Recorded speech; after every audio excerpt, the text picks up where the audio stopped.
ಇನ್ನು ಮಂಡ್ಯ ಲೋಕಸಭಾ ಕ್ಷೇತ್ರದ ಟಿಕೆಟ್ಗೆ ಸಂಬಂಧಪಟ್ಟಂತೆ ಒಂದು ಗೊಂದಲ ಇದ್ದೇ ಇದೆ. ಜೆಡಿಎಸ್ ಪಾಲಾಗುತ್ತಾ ಮಂಡ್ಯ ಮೈತ್ರಿ ಟಿಕೆಟ್ ಅನ್ನುವಂತಹ ಪ್ರಶ್ನೆ ಈಗ ಎದುರಾಗ್ತಾ ಇದೆ. ಇನ್ನು ಅದೇ ರೀತಿಯಾಗಿ ಸ್ವಾಭಿಮಾನಿ ಸಂಸದೆ ಸುಮಲತಾ ಅವರು ಅತಂತ್ರರಾಗ್ತಾರಾ,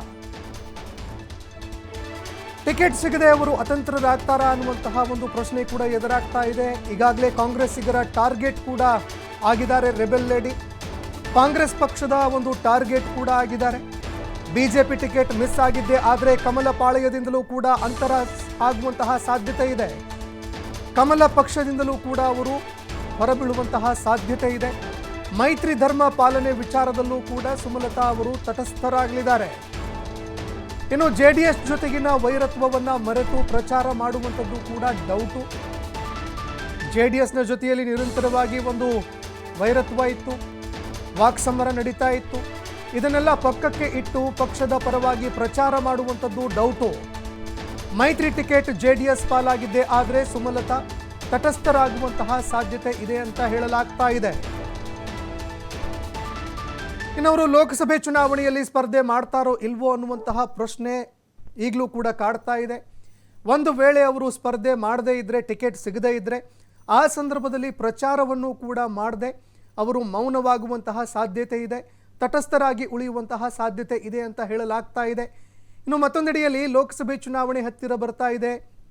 ಮೊದಲ ಪಟ್ಟಿ ಬಿಡುಗಡೆ ಆಯಿತು ಬಿಜೆಪಿಯದ್ದು, ಎರಡನೇ ಪಟ್ಟಿ ಕೂಡ ಬಿಡುಗಡೆ ಆಗುವಂತಹ ಸಾಧ್ಯತೆ ಇದೆ.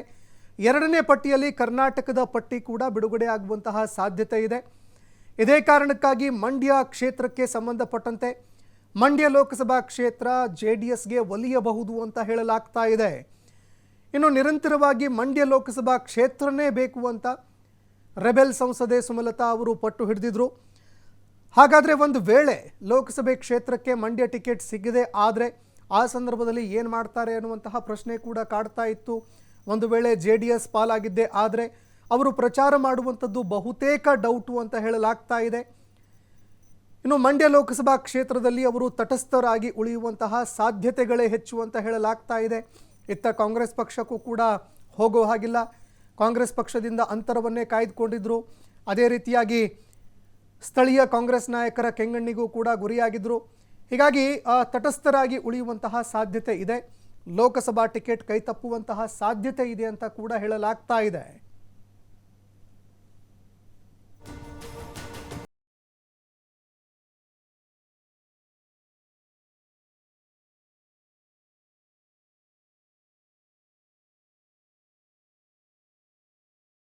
ಲೋಕಸಭಾ ಕ್ಷೇತ್ರ ಇಡೀ ರಾಜ್ಯದಾದ್ಯಂತ ಸಾಕಷ್ಟು ಸದ್ದು ಮಾಡ್ತಾ ಇರುವಂತಹ ಒಂದು ಕ್ಷೇತ್ರ.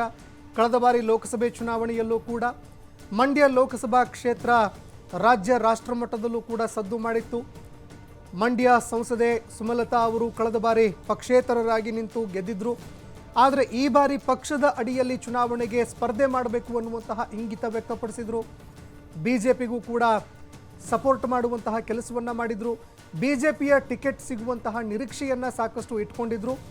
ಅದೇ ರೀತಿಯಾಗಿ ಬಿಜೆಪಿ ತನಗೇ ಟಿಕೆಟ್ ನೀಡುತ್ತೆ ಅನ್ನುವಂತಹ ಮಾತುಗಳನ್ನು ಕೂಡ ಹೇಳ್ತಾ ಬರ್ತಾ ಇದ್ರು.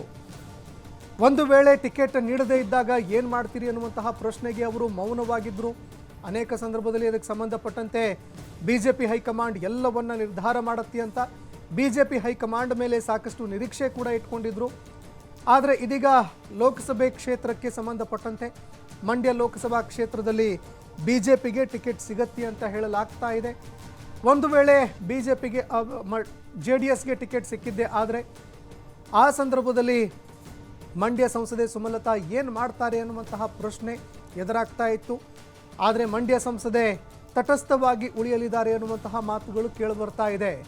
ಹೀಗಾಗಿ ಮಂಡ್ಯ ಸಂಸದೆ ಒಂದು ವೇಳೆ ಟಿಕೆಟ್ ಕೈ ತಪ್ಪಿದ್ದೆ ಆದರೆ ಪಕ್ಷೇತರರಾಗಿ ಏನಾದರೂ ಸ್ಪರ್ಧೆ ಮಾಡ್ತಾರಾ ಅಥವಾ ತಟಸ್ಥರಾಗಿ ಉಳಿಯುವಂತಹ ಸಾಧ್ಯತೆ ಇದೆಯಾ, ಚುನಾವಣೆಗೆ ಸ್ಪರ್ಧೆ ಮಾಡದೆ ಹಿಂದೇನಾದರೂ ಸರಿತಾರಾ ಅನ್ನುವಂತಹ ಪ್ರಶ್ನೆಗಳಿಗೆ ಮುಂದಿನ ದಿನಗಳಲ್ಲಿ ಉತ್ತರ ಸಿಗತ್ತೆ.